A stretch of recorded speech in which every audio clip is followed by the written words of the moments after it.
4 അധ്യായങ്ങളും കൂടി വായിക്കാനുണ്ട്. അത് അടുത്ത പ്രഭാഷണത്തിന് മുൻപേ ആയിട്ട് നമുക്ക് പാരായണം ചെയ്യാം. ഇപ്പോൾ പ്രഭാഷണം ചെയ്യുകയാണ്. ഇതുവരെ വായിച്ച ഭാഗങ്ങളിൽ മുഖ്യമായിട്ടുള്ള ചതുശ്ലോകി ഭാഗവതം എന്നുള്ള പ്രകരണം മുഖ്യമായി ഇനി തുടർന്നുള്ള പ്രഭാഷണം. 3ാമത്തെ സ്കന്ധമാണ് ഇപ്പോൾ വായിച്ചുകൊണ്ടിരിക്കുന്നത്. ഇനി പറയാനുള്ള ഭാഗം 2ാമത്തെ സ്കന്ധമാണ്.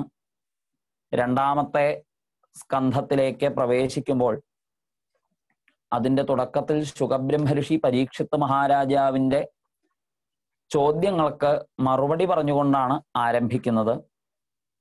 പരീക്ഷിത് രാജാവ് ചോദിച്ചത് മൃത്യു സ്വഭാവമായിരിക്കുന്ന ഒരുവന്റെ കർത്തവ്യം എന്താണ് എന്നാണ്. മൃത്യു മുൻപിലെത്തിയിട്ടുള്ള ഒരാൾക്ക് എന്ത് ചെയ്യാൻ പറ്റും, എന്ത് ചെയ്യാതിരിക്കാൻ പറ്റും, എന്താണ് മൃത്യു സ്വഭാവമായിട്ടുള്ള ഒരാള് കേൾക്കേണ്ടത്, പറയേണ്ടത്, എന്താണ് ചിന്തിക്കേണ്ടത്, എന്താണ് ജപിക്കേണ്ടത്, എന്താണ് അരുതാത്തത്, ഇതൊക്കെ പറഞ്ഞു തരണേ എന്ന് പ്രാർത്ഥിക്കുന്നു.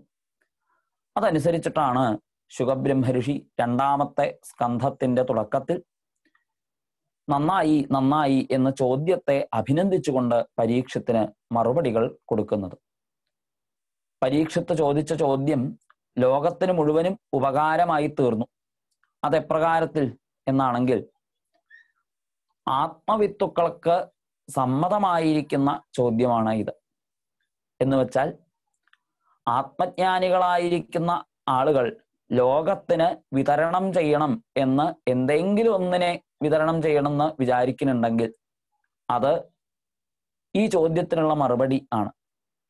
അതെങ്ങനെ? സാധാരണ ജനങ്ങളിൽ ആർക്കാണ് മരണഭയമില്ലാത്തത്? മരണമില്ലാത്തതായിട്ട് ആരും തന്നെ ഇല്ല. ജനിച്ചിട്ടുണ്ടെങ്കിൽ അവർക്ക് മരിക്കണം എന്ന കാര്യം സൂക്ഷ്മമാണ്. പക്ഷേ പലരും അവരുടെ മരണത്തെ പറ്റിയിട്ട് ചിന്തിക്കുക പതിവില്ല.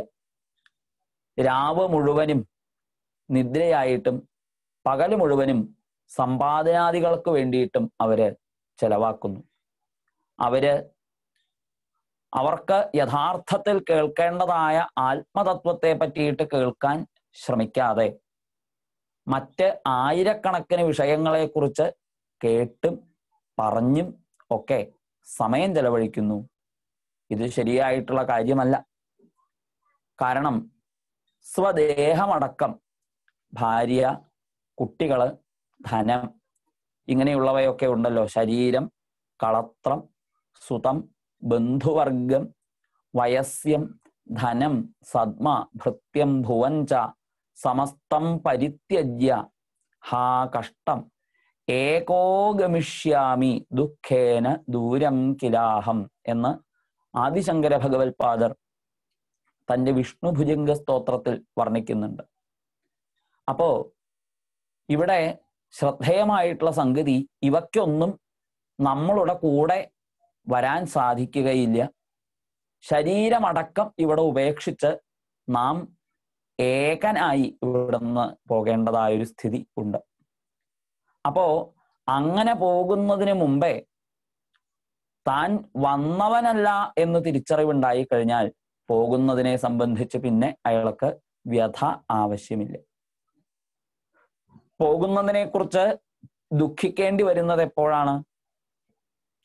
എങ്ങോട്ടോ ഇവിടെ നിന്ന് പോവാണ് എന്നുള്ള തോന്നല് ഉണ്ടാവുകയും താൻ ഇതുവരെ ചെയ്തതായിട്ടുള്ള കർമ്മ ആകർമ്മ വികർമ്മങ്ങളെ കുറിച്ചിട്ടുള്ള വിചാരം ഉണ്ടാവുകയും അവ തനിക്ക് എന്ത് ഫലമാണോ തരാൻ പോകുന്നത് എന്ന വിചാരവും ഒക്കെ ഭയത്തിന് കാരണമാണ്. മരണാസന്നനായിരിക്കുന്ന ഒരുവൻ അവൻ അനുഭവിക്കാൻ പോകുന്ന വേദനയെപ്പറ്റി കൂടി ചിന്തിച്ചുകൊണ്ട് ഭയക്കുന്നു. ഇപ്രകാരത്തിൽ ആസന്ന മൃത്യുവായിരിക്കുന്ന ഒരുവൻ ആത്മതത്വത്തെ പറ്റിയിട്ട് ധരിച്ചിട്ടില്ലെങ്കിൽ അവന് വല്ലാത്തതായ ഖേദം ഉണ്ടാകും. ആത്മതത്വത്തെ പറ്റിയിട്ട് ധരിക്കാത്ത ഒരുവന് ഈ ശരീരം ഉപേക്ഷിക്കേണ്ടി വരുന്ന സമയത്ത് താൻ അനുഭവിച്ചു കൊണ്ടിരിക്കുന്ന വിഷയങ്ങൾ, തൻ്റേത് എന്ന് മമതയോടുകൂടി കരുതിയിരുന്നവയായ വസ്തുക്കൾ, ഇവക്കൊക്കെ എന്തു പറ്റും എന്നുള്ള പരിഭ്രമം ഉണ്ട്. എന്ന് മാത്രമല്ല, ഇനി നാശം സ്വശരീരത്തിന് മാത്രമല്ല, ഈ ശരീരം കൊണ്ട് ഉപഭോഗം ചെയ്തുകൊണ്ടിരിക്കുന്ന ഓരോ വിഷയങ്ങൾക്കും നാശം സംഭവിക്കാം. അപ്പോ അവയുടെ നാശം വരുന്ന സമയത്ത് എൻ്റെ ഇന്നത് നഷ്ടമായല്ലോ, എൻ്റെ ഇന്ന വസ്തു നശിച്ചു പോയല്ലോ എന്നുള്ള ഖേദം ഉണ്ടാവും. അപ്പൊ ഇത്തരത്തിലുള്ള ഖേദം ഒക്കെ തീരണം എന്നുണ്ടെങ്കിൽ ഒരൊറ്റ മാർഗമേ ഈ ലോകത്ത് ഉള്ളൂ. തസ്മാത് ഭാരത സർവാത്മാ ഭഗവാൻ ഈശ്വരോ ഹരി ശ്രോതവ്യ കീർത്തിതവ്യശ്ച സ്മർത്തവ്യശ്ച ഇച്ഛതാ ഭയം. എല്ലാ ഭയവും തീരണം എന്ന് ഒരുവൻ മോഹിക്കുന്നു എങ്കിൽ അവൻ എന്താണ് ചെയ്യേണ്ടത്? അവൻ ആ അഭയത്തെ ഇച്ഛിക്കുന്നു എങ്കിൽ അവൻ കേൾക്കുക, കീർത്തിക്കുക, സ്മരിക്കുക. ആരെ? ശ്രീഹരിയെ. ശ്രീഹരിയെ പറ്റിയിട്ട് കേൾക്കുക, ശ്രീഹരിയെ കീർത്തിക്കുക, ശ്രീഹരിയെ സർവദാ സ്മരിക്കുക. ഇത് ചെയ്യലല്ലാതെ അവന് മറ്റൊരു മാർഗങ്ങളും ഇല്ല. അതുകൊണ്ട് തന്നെ ഏതാവാൻ സാഖ്യയോഗാഭ്യാം സ്വധർമ്മ പരിനിഷ്ഠയാ ജന്മലാഭ പര പുംസാം അന്തേ നാരായണ സ്മൃതി. അന്ത്യകാലത്തിൽ നാരായണ സ്മൃതി ഉണ്ടാവുക എന്ന ഒരേ ഒരു ലാഭമാണ് ഈ ജന്മത്തിൽ ഉണ്ടാവേണ്ടതായിട്ടുള്ളത് എന്ന് സാഖ്യാദി മാർഗങ്ങളെല്ലാം നമുക്ക് ഉപദേശിച്ചു തരുന്നു. അപ്പൊ അതുകൊണ്ട് സാഖ്യാദികളാകുന്ന മാർഗങ്ങൾ പോലും നിർദ്ദേശിക്കുന്നതായ വിധത്തിൽ ഭഗവാനെ സർവദാ സ്മരിക്കാനായിട്ട് നമുക്ക് സാധിക്കുക എന്നുള്ളതാണ് ഈ ജീവിതത്തിലെ ഏറ്റവും വലിയതായ ലാഭം. അതുകൊണ്ട് തന്നെ ധർമ്മ അർത്ഥ കാമങ്ങളിലുള്ള ചിന്തകളെല്ലാം വിട്ട് മുക്തിയെ ഇച്ഛിച്ച് സഞ്ചരിക്കുന്നതായ ജിജ്ഞാസുക്കളായ സജ്ജനങ്ങളും മുനികളും അവരൊക്കെ എന്ത് ചെയ്യണു? ഭഗവത് ഗുണാനുകഥനത്തിൽ രമിച്ചുകൊണ്ടിരിക്കുന്നു. ഗുണാനുകഥനെ രമന്തേ സ്മ. ഹരേഹേ ഗുണാനുകഥനെ. ഹരിയുടെ ഗുണാനുകഥനത്തിൽ അവർ രമിക്കുന്നു. അവര് ഭഗവാന്റെ ഗുണങ്ങളെ അനുകഥിക്കുകയാണ്. അനുകഥിക്കുക എന്ന് പറഞ്ഞാലോ വീണ്ടും വീണ്ടും പറയുകയാണ്. തീർച്ചയായിട്ടും ഒരാൾ പറയുകയും മറ്റേയാൾ കേൾക്കുകയും ചെയ്യുക. അത് കഴിഞ്ഞാൽ അടുത്ത ആള് പറയുക, പിന്നുള്ള ആള് കേൾക്കുക. ഇതാണ് ഇപ്പൊ ഈ സപ്താഹത്തിൽ നമ്മളും അനുശീലിച്ചിരിക്കുന്ന ഒരു രീതി. അത് തന്നെയാണ്. ഒരാൾ പറയുമ്പോൾ ബാക്കിയുള്ളവര് കേൾക്കുക. ഞാൻ പറയുമ്പോൾ ഇനിയുള്ളവര് കേൾക്കും. ഇനിയുള്ള ഒരാൾ പറയുമ്പോൾ ഞാനും അത് കേൾക്കും.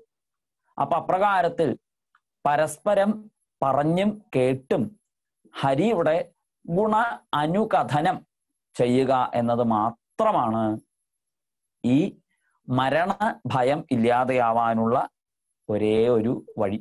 അപ്പൊ അതിനുവേണ്ടി ഹരികഥ ധാരാളമായിട്ട് പറഞ്ഞുകൊണ്ട് വേദവ്യാസ ഋഷി നമുക്ക് വേണ്ടി രചിച്ചതാണ് ഈ ഭാഗവതം. ഉത്തമശ്ലോകനായിരിക്കുന്ന ഭഗവാന്റെ ഈ ലീലകളെ പറ്റിയിട്ട് കേട്ടപ്പോ നൈർഗുണ്യസ്ഥനായിരുന്ന, ഈ ലോകവുമായിട്ട് യാതൊരു വ്യവഹാരവും ഇല്ലാതിരുന്ന ഞാൻ പോലും ഈ ലോക വ്യവഹാരങ്ങളെയൊക്കെ വിട്ട് ഏറ്റവും തുഷ്ടനായി നടന്ന ഞാൻ പോലും ഈ ഭഗവത് കഥകളിൽ ആകൃഷ്ടനായിട്ടാണ് അച്ഛൻ്റെ അടുത്ത് നിന്ന് ഈ ഭാഗവതം പഠിച്ചത് എന്ന് ശുകബ്രഹ്മർഷി പരീക്ഷത്തിന് പറഞ്ഞു കൊടുക്കുന്നു. ഖട്വാങ്കൻ എന്നൊരു രാജാവ് ഒരു മുഹൂർത്തം കൊണ്ടാണ് ഭഗവത് പദത്തെ പ്രാപിച്ചത്. അപ്പൊ ഭഗവത് പാദത്തെ പ്രാപിക്കണം എന്ന് ഒരുത്തന് ആഗ്രഹം ഉണ്ടെന്നുണ്ടെങ്കിൽ അതിന് കുറെ കാലമൊന്നും വേണ്ട, കുറച്ച് സമയേ അതിന് വേണ്ടുള്ളൂ. അത് തീവ്രമായാൽ മാത്രം മതി. എത്ര കണ്ടും തീവ്രമാകണം? ഉത്കടമായിരിക്കുന്ന ഇച്ഛയുണ്ടാവണം. അത് ഏതുപോലെ? പണ്ട് വിവേകാനന്ദ സ്വാമി തൻ്റെ ഒരു ശിഷ്യനെ പിടിച്ച് വെള്ളത്തിൽ മുക്കി. ശ്വാസം മുട്ടി വിറയ്ക്കാൻ തുടങ്ങിയ ആ ബാലൻ ശ്വാസം കിട്ടിയതോട് കൂടിയിട്ട് സ്വാമിയോട് തട്ടിക്കയറി, എന്താണ് ഈ കാണിക്കണത് എന്ന് ചോദിച്ചിട്ട്. അവനൊരു ചോദ്യം സ്വാമിജിയോട് ഒരിക്കൽ ചോദിച്ചിരുന്നു, എപ്പോഴാണ് ഈശ്വരനെ കാണാൻ സാധിക്കുക എന്ന്. ഭഗവാനെ കാണാൻ സാധിക്കുന്നത് എപ്പോഴാണ് എന്നതിന്റെ മറുപടി ആയിരുന്നു ആ വെള്ളത്തിൽ മുക്കി കാണിച്ചു കൊടുത്തത്. വെള്ളത്തിൽ മുക്കിയപ്പോൾ ശ്വാസം ലഭിക്കാൻ വേണ്ടിയിട്ട് നീ എത്ര കണ്ടും പിടഞ്ഞുവോ അത്രയും ഉത്കടമായിരിക്കുന്ന ഒരു ഇച്ഛ ഭഗവത് പ്രാപ്തിക്ക് വേണ്ടിയിട്ട് ഉണ്ടാകുന്നത് എന്നാണോ അന്ന് ആ ഭഗവത് ദർശനം, സത്യദർശനം, ആത്മദർശനം, ആനന്ദാനുഭൂതി അതുണ്ടാവും. അതുവരെ ഈ അലയല് മാത്രം ആയിരിക്കും. അപ്പൊ അതുകൊണ്ട് ഉത്കടമായിരിക്കുന്ന തൃഷ്ണയുള്ള ഒരുവന് 7 ദിവസം എന്നൊക്കെ പറയണത് ധാരാളമാണ്. അങ്ങേക്ക് 7 ദിവസം ആയുസ്സുണ്ടല്ലോ, അതുകൊണ്ട് അങ്ങ് പരിഭ്രമിക്കുകയേ വേണ്ട എന്ന് ശുകബ്രഹ്മർഷി പരീക്ഷത്തിന് ഉപദേശിച്ചു. പിന്നെ സദ്യോമുക്തി, ക്രമമുക്തി തുടങ്ങിയതായിട്ടുള്ള വിഷയങ്ങളൊക്കെ വർണ്ണിച്ചു കഴിഞ്ഞപ്പോ പരീക്ഷത്ത് വിശ്വസൃഷ്ടിയെ പറ്റിയിട്ട് ചോദിക്കും. വിശ്വസൃഷ്ടിയെ പറ്റിയിട്ട് ചോദിച്ചപ്പോ അതിനുള്ള മറുപടിയായിട്ട് ശുകബ്രഹ്മർഷി ഭഗവാന്റെ ഗുണങ്ങളെ കീർത്തിക്കുന്നതായ മനോഹരമായൊരു സ്തോത്രം ശുകസാരസ്വതം എന്നുള്ള പേരിൽ ഇവിടെ വർണ്ണിക്കുകയുണ്ടായി. ആ ശുകസാരസ്വതത്തിന്റെ ശേഷം ഇതേ ചോദ്യം പരീക്ഷത്തെ പണ്ട് ഭഗവാൻ നാരദ മഹർഷി ബ്രഹ്മാവിനോട് ചോദിക്കുകയുണ്ടായിട്ടുണ്ട്. അന്ന് ബ്രഹ്മാവ് ശ്രീനാരദ മഹർഷിക്ക് കൊടുത്തതായ മറുപടി ഞാൻ അങ്ങേക്ക് വേണ്ടി പറഞ്ഞു തരാം എന്ന് പറഞ്ഞുകൊണ്ട് ബ്രഹ്മനാരദ സംവാദ രൂപത്തിൽ സൃഷ്ടിയെ പറ്റിയിട്ട്, വിരാട് സ്വരൂപത്തെ പറ്റിയിട്ട് ഒക്കെ ആ ബ്രഹ്മാവ് നാരദന് പറഞ്ഞു കൊടുത്ത ഭാഗം, ബ്രഹ്മാവിന് എപ്രകാരത്തിലാണ് ഭഗവാൻ ഭാഗവതം ഉപദേശിച്ചത് എന്ന് ആ ബ്രഹ്മാവ് ശ്രീനാരദ മഹർഷിക്ക് പറഞ്ഞു കൊടുത്ത ഭാഗം, അതൊക്കെയാണ് പിന്നീടുള്ള അധ്യായങ്ങളിൽ കേൾക്കുന്നത്. ആ സമയത്താണ് 4 ശ്ലോകത്തിൽ ചതുശ്ലോകിയായിട്ട് ഭഗവാൻ ബ്രഹ്മാവിന് ഭാഗവതം ഉപദേശിച്ചതൊക്കെ പറയുക. അപ്പൊ ഇവിടെ മുഖ്യമായിരിക്കുന്ന ഒരു ചോദ്യം നമുക്ക് മുമ്പിലുണ്ട്. അതാണ് ആദ്യത്തെ പരീക്ഷത്തിന്റെ ആ സംശയത്തിന് മറുപടിയായിട്ട് ശുകബ്രഹ്മർഷി ഏകദേശം സൂചിപ്പിച്ചത്. എന്താണ് ആ ചോദ്യം? മൃത്യു ഭയവും താൻ അനുഭവിക്കുന്ന അല്ലെങ്കിൽ താൻ തൻ്റേത് എന്ന് കരുതുന്നവയോട് ഞാൻ എൻ്റെ എന്നുള്ള മമത ഉള്ളതുകൊണ്ട് ഉണ്ടായിത്തീരുന്ന അവയുടെ നാശം കൊണ്ടുള്ള ദുഃഖം, എൻ്റെ എന്ന് വിചാരിക്കുന്നവയുടെ നാശം കൊണ്ട് ഉണ്ടാകുന്ന ദുഃഖം, ഇതിനെ അതിവർത്തിക്കാൻ എന്താണ് ചെയ്യേണ്ടത് എന്ന് ബ്രഹ്മാവും ഒരിക്കൽ ഭഗവാനോട് ചോദിച്ചു. അപ്പോഴാണ് ചതുശ്ലോകി ഭാഗവതം ഉപദേശിച്ചത്. അപ്പൊ ആ രംഗത്തിന്റെ പീഠിക ബ്രഹ്മാവ് തന്നെ ഇവിടെ വർണ്ണിക്കുന്നതായിട്ട് നമുക്ക് കാണാം. അതിലൂടെ ഒന്ന് നമുക്ക് സഞ്ചരിച്ചു നോക്കാം. ഒരു ദിവസം ബ്രഹ്മാവിനെ സമീപിച്ച് ശ്രീനാരദ മഹർഷി ചോദിക്കണു, അല്ലേ അച്ഛാ, അങ്ങ് ആരെയാണ് ഈ ആരാധിച്ചു കൊണ്ടിരിക്കുന്നത്? അങ്ങ് ഈ വിശ്വത്തെ മുഴുവനും സൃഷ്ടിക്കുന്നു, രക്ഷിക്കുന്നു, സംഹരിക്കുന്നു. ഇങ്ങനെ സമസ്ത ഗുണങ്ങളുടെയും വിളനിലയമായിരിക്കുന്ന അങ്ങേക്കും ആരാധ്യനായിട്ടുള്ള ഒരാൾ ഉണ്ടോ? ഉണ്ടെങ്കിൽ അദ്ദേഹം ആരാണ് എന്ന് പറഞ്ഞു തരണേ. അപ്പൊ അപ്രകാരത്തിൽ ബ്രഹ്മാവിന്റെ ചോദ്യം, അങ്ങേക്ക് ഈ ജ്ഞാനം, ഈ വിശ്വസൃഷ്ടിയെ പറ്റിയിട്ടുള്ള ജ്ഞാനം എവിടെ നിന്നാണ് കിട്ടിയത്? മായയെ അതിവർത്തിക്കാൻ എങ്ങനെയാണ് സാധിക്കുന്നത്? സർവജ്ഞനും സകലത്തിനും അധീശ്വരനുമായിരിക്കുന്ന അങ്ങ് ആരാണ്? അങ്ങയുടെ വാസ്തവമായിരിക്കുന്ന രൂപം എന്താണ് എന്നൊക്കെ എനിക്ക് പറഞ്ഞു തരണേ എന്നിതാ നാരദ മഹർഷി ബ്രഹ്മാവിനോട് ചോദിക്കുകയുണ്ടായി. അന്ന് ബ്രഹ്മാവ് പറഞ്ഞു, അല്ലേ ശ്രീനാരദ, ഈ ചോദ്യം വളരെ നന്നായിട്ടുണ്ട്. കാരണം ഭഗവാന്റെ മഹിമയെ പറ്റിയിട്ടാണ് എനിക്കിതിന് മറുപടിയായിട്ട് നിന്നോട് സംസാരിക്കാനുള്ളത്. അപ്പൊ അതുകൊണ്ട് ഭഗവാന്റെ മഹിമയെ പറ്റിയിട്ട് പറയാനുള്ള ഒരു അവസരം തന്നു എന്നതു കാരണം, ഈ ചോദ്യം എനിക്ക് ഭഗവാനെ പറ്റിയിട്ട് ചിന്തിക്കാനുള്ള അവസരം ഉണ്ടാക്കി എന്നത് കാരണം ഈ ചോദ്യം നന്നായി. പക്ഷേ എനിക്ക് ഈ പറഞ്ഞ പോലെ സർവജ്ഞനും സകലേശ്വരനും ആണ്, വിശ്വം മുഴുവനും സൃഷ്ടിക്കാനുള്ള കഴിവുണ്ട് എന്നൊക്കെ പറഞ്ഞതൊക്കെ ശരി തന്നെയാണ്. പക്ഷേ ഞാൻ ഈ ജഗത്തിന്റെ സൃഷ്ടി, സ്ഥിതി, സംഹാരം ഇതിനെയൊക്കെ വേണ്ടതുപോലെ ചെയ്യുന്നുണ്ടോ? ഇതൊക്കെ ഞാൻ തന്നെയാണോ ചെയ്യുന്നത് എന്ന് ചോദിച്ചാൽ അതിനുള്ള മറുപടി അല്ല എന്നാണ്. ഈ ലോകത്ത് സ്വതവേ തന്നെയുള്ളതായ പാഞ്ചഭൗതിക പദാർത്ഥങ്ങളെ ഒക്കെ സൂര്യനും ചന്ദ്രനും അവരവരുടെ വെളിച്ചം കൊണ്ട് എപ്രകാരത്തിൽ ഉണ്ട് എന്ന് നമുക്കൊക്കെ ബോധിപ്പിച്ചു തരുന്നുവോ, അതുപോലെ ഭഗവാൻ തന്നെ പലതായിട്ട് തീർന്ന് ഉണ്ടായതായ ഈ ലോകത്തെ കേവലം പ്രകാശിപ്പിക്കുന്നതായ ചുമതല മാത്രമാണ് ഞാൻ നിർവഹിക്കുന്നത്. അതല്ലാതെ ഞാൻ ഈ വിശ്വത്തെ മുഴുവനും സൃഷ്ടിക്കുകയും രക്ഷിക്കുകയും സംഹരിക്കുകയും ഒന്നും ചെയ്യുന്നില്ല. എന്നാൽ മായ കൊണ്ട് മൂടപ്പെട്ട ബുദ്ധിയുള്ള ആളുകള് ഞാനാണ് ഈ വിശ്വം മുഴുവനും സൃഷ്ടിക്കണത്, രക്ഷിക്കണത്, സംഹരിക്കണത് എന്നൊക്കെ ധരിക്കും. അപ്പൊ അതുകൊണ്ടാണ് ഈ ജഗത്രയത്തിൻ്റെയും സൃഷ്ടിസ്ഥിതി സംഹാരങ്ങൾ ചെയ്യുന്നവനായിട്ട് എന്നെ നിനക്കും തോന്നാനുള്ള കാരണം. ഈ മായ ഭഗവാന്റെ ദൃഷ്ടിപഥത്തിലെങ്ങും വരുന്ന ആളല്ല. മായയും ഭഗവാനുമായിട്ട് യാതൊരു ബന്ധവും ഇല്ല. തൻ്റെ ശക്തിയായിരിക്കുന്ന മായയെ ഭഗവാൻ സൃഷ്ടിയും സ്ഥിതിയും സംഹാരവും ചെയ്യാൻ വേണ്ടിയിട്ട് താൽക്കാലികമായി സ്വീകരിക്കുന്നു എന്നേ ഉള്ളൂ. അതിനെ ഉപേക്ഷിക്കുകയും ഭഗവാൻ ചെയ്യും. ആത്യന്തികമായിട്ട് മായയുമായിട്ട് ഭഗവാന് സംബന്ധം ഇല്ല. മായയുമായിട്ട് ബന്ധപ്പെട്ട ഞാൻ എൻ്റെ എന്ന് അഭിമാനിച്ചു കൊണ്ടിരിക്കുന്ന ആളുകളാണ് എന്ത് ചെയ്യണത്? ഞാൻ അപ്രകാരത്തിലുള്ള ആളാണ്, ഞാൻ ഇന്ന കേമത്തുള്ള ആളാണ് എന്നൊക്കെ പറഞ്ഞിട്ട് ഇങ്ങനെ കേമത്വം നടിച്ചും കൊണ്ടിരിക്കണത്. വാസ്തവത്തിൽ ഇവിടെ ഭഗവാനല്ലാതെ മറ്റൊന്നും ഇല്ല.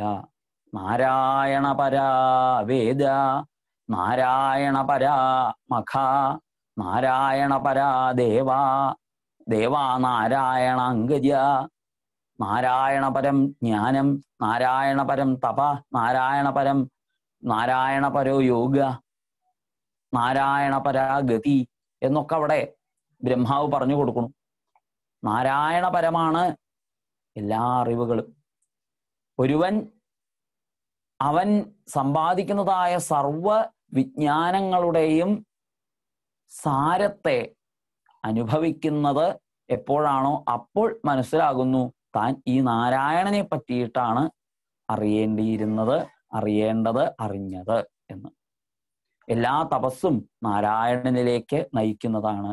എല്ലാ യോഗ പദ്ധതികളും നാരായണനിലേക്ക് നയിക്കുന്നതാണ്. ഈ കാണപ്പെടുന്നതായ ദേവന്മാരൊക്കെയും നാരായണന്റെ അംഗത്തിൽ നിന്ന് ഉണ്ടായവരാണ്. എല്ലാ വേദങ്ങളും അതിൻ്റെ സാരമായിട്ട് ഉള്ള തത്വമായി ബോധിപ്പിക്കുന്നത് യാതൊന്നിനെയാണോ അതാണ് നാരായണൻ എന്നൊക്കെ. അപ്പോൾ ഈ ലോകത്ത് കാണുന്ന എല്ലാറ്റിൻ്റെയും ആത്യന്തികമായിരിക്കുന്ന ലക്ഷ്യം നാരായണനാണ്. ആ നാരായണൻ തന്നെ മായയുടെ 3 ഗുണങ്ങളെ ആശ്രയിച്ചുകൊണ്ട് ഈ വിശ്വമായിട്ട് പരിശോഭിക്കുന്നു. അത്രയേ ഉള്ളൂ. ഇത് ബ്രഹ്മാവ് നാരദന് പറഞ്ഞു കൊടുത്തു. ഈ ലോകത്ത് ഇത്തരത്തിലുള്ള സൃഷ്ടി ചെയ്യാൻ മായയുടെ ചില ശക്തികളെയൊക്കെ ഉപയോഗപ്പെടുത്തുക ഭഗവാൻ പതിവാണ്. അതെന്തൊക്കെയാണ് എന്ന് ചോദിച്ചാൽ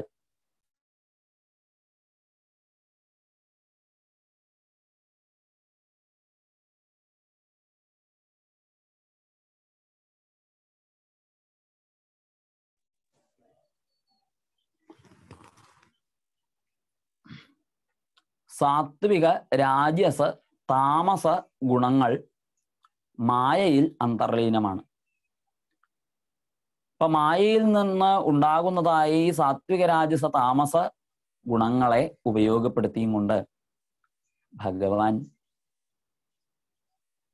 സാത്വിക, രാജസ, താമസ അഹങ്കാരങ്ങളെ നിർമ്മിക്കുന്നു.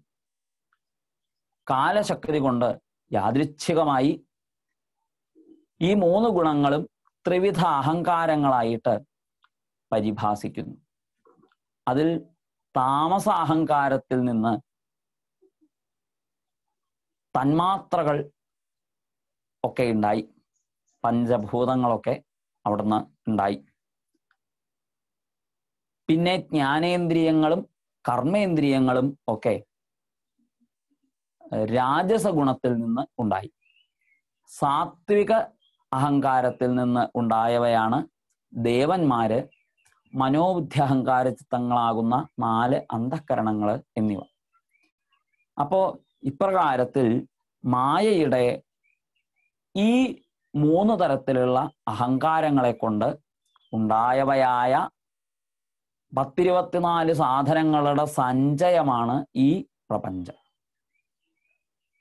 മായയിൽ ഒട്ടിപ്പോയ ഒരുവന് ഇതല്ലാതെ മറ്റൊന്നിനെ ഈ ലോകത്ത് അനുഭവിക്കാൻ സാധിക്കുന്നില്ല. ജീവൻ മുക്തനായിരിക്കുന്ന മായയെ അതിവർത്തിച്ചിരിക്കുന്ന ഒരാൾക്ക് മാത്രമേ ഈ തത്വസഞ്ചയത്തിന് അതിവർത്തിക്കാൻ സാധിക്കുകയുള്ളൂ.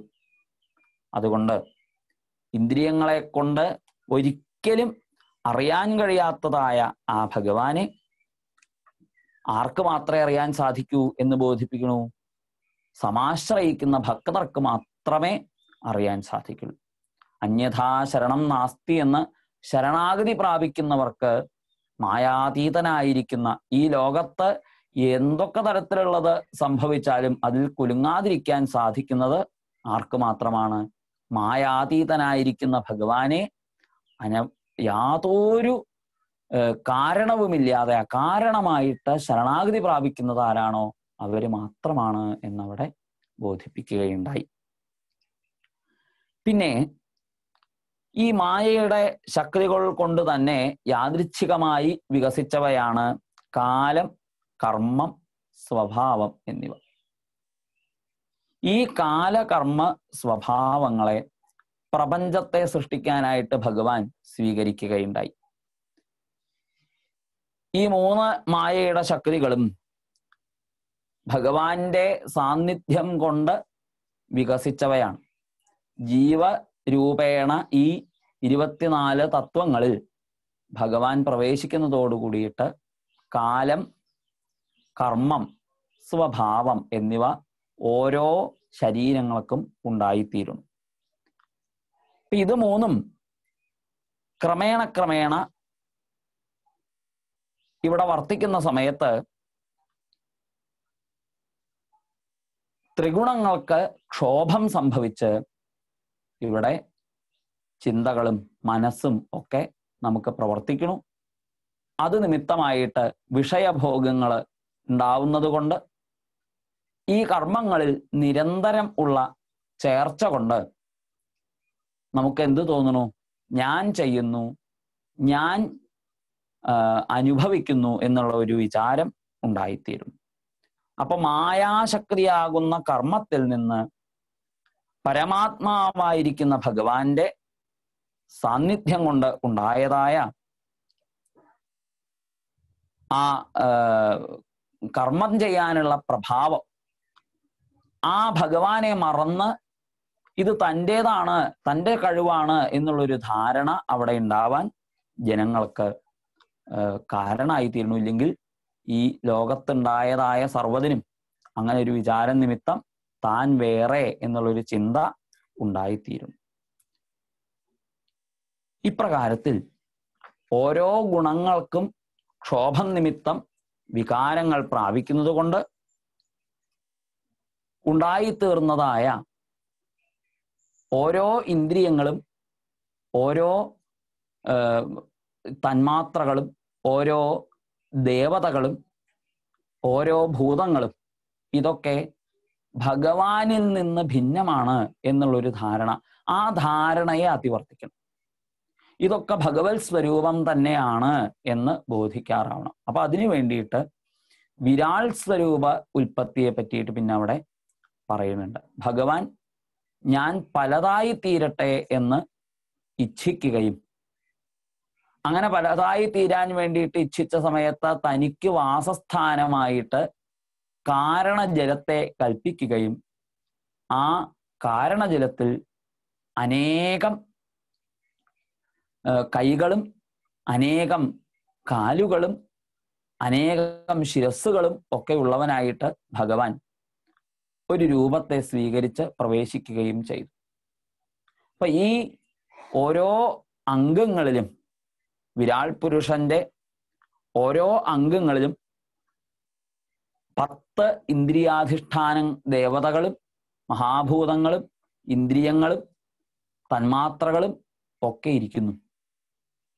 അതിനെ കാണിച്ചു തന്നിട്ട് ഈ ബ്രഹ്മാണ്ടം തന്നെ ഈ വിരാട് സ്വരൂപനാണ് എന്ന് ബോധിപ്പിക്കുകയാണ്. അനേകായിരം സംവത്സരക്കാലം ഈ ജലഗർഭശായിയായിരിക്കുന്ന, ജലത്തിൽ ശയിക്കുന്നവനായ ഈ ഭഗവാൻ കാലം, കർമ്മം, സ്വഭാവം എന്നീ ശക്തികളെ കൊണ്ട് ബ്രഹ്മാണ്ടമാകെ നിറഞ്ഞ് പരിരസിക്കുന്നു. അങ്ങനെയാണ് ഈ ബ്രഹ്മാണ്ടം ചൈതന്യവത്തായി തീരുന്നത്. അതിപ്പോ അതിന്റെ പരിധി നിശ്ചയിക്കാനായിട്ട് സാധിക്കില്ല. ബ്രഹ്മാണ്ടത്തിന്റെ പരിധി എത്രയാണെന്ന് പറയാൻ സാധിക്കില്ല. അപ്പൊ അത്രയും വികസിച്ചിരിക്കുന്നതാണ്, വിശാലമായിരിക്കുന്നതാണ് ഭഗവത് സ്വരൂപം. അതുകൊണ്ടാണ് ഭഗവാന് വിഷ്ണു എന്നും വിശ്വം എന്നൊക്കെ പേര് കിട്ടിയിട്ടുള്ളത്. എങ്ങും നിറഞ്ഞു നിൽക്കുകയാണ്. അപ്പൊ അപ്രകാരത്തിലുള്ള ആ വിരാട് സ്വരൂപന്റെ ഓരോരോ ശരീരഭാഗങ്ങളെ മഹാത്മാക്കള് ഓരോ ലോകങ്ങളായിട്ടൊക്കെ പറഞ്ഞ് മനസ്സിലാക്കി തരും. അതെങ്ങനെയാണ് എന്ന് ചോദിച്ചാൽ, ഭഗവാന്റെ അരയ്ക്ക് കിഴപ്പട്ടുള്ള ഭാഗങ്ങള് 7 അധോലോകങ്ങളായിട്ട്, അതലം, വിതലം, സുതലം, തലാതലം, രസാതലം, മഹാതലം, പാതാളം എന്നിങ്ങനെ 7 ലോകങ്ങളായിട്ട് പറയുന്നു.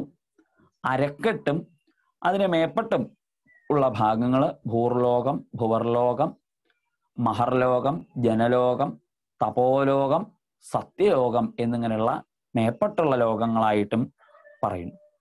വിരാട് പുരുഷന്റെ മുഖത്ത് നിന്ന് ബ്രാഹ്മണനും, കൈകളിൽ നിന്ന് ക്ഷത്രിയരും, തുടകളിൽ നിന്ന് വൈശ്യന്മാരും, പാദങ്ങളിൽ നിന്ന് ശൂദ്രന്മാരും ഉണ്ടായി എന്ന് അവിടെ പറയുന്നു.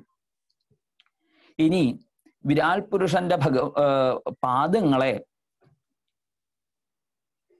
അതുപോലെ വിരാട് പുരുഷന്റെ അരക്കെട്ടിനെ, ഭഗവാന്റെ ശിരസിനെ, ഇതിനെ 3 മാത്രം കണക്കാക്കിയിട്ട് ത്രിലോകങ്ങൾ എന്നൊരു ഭാവനയും പൂർവസൂരികളായിട്ടുള്ള മഹാത്മാക്കൾക്ക് ഉണ്ട്.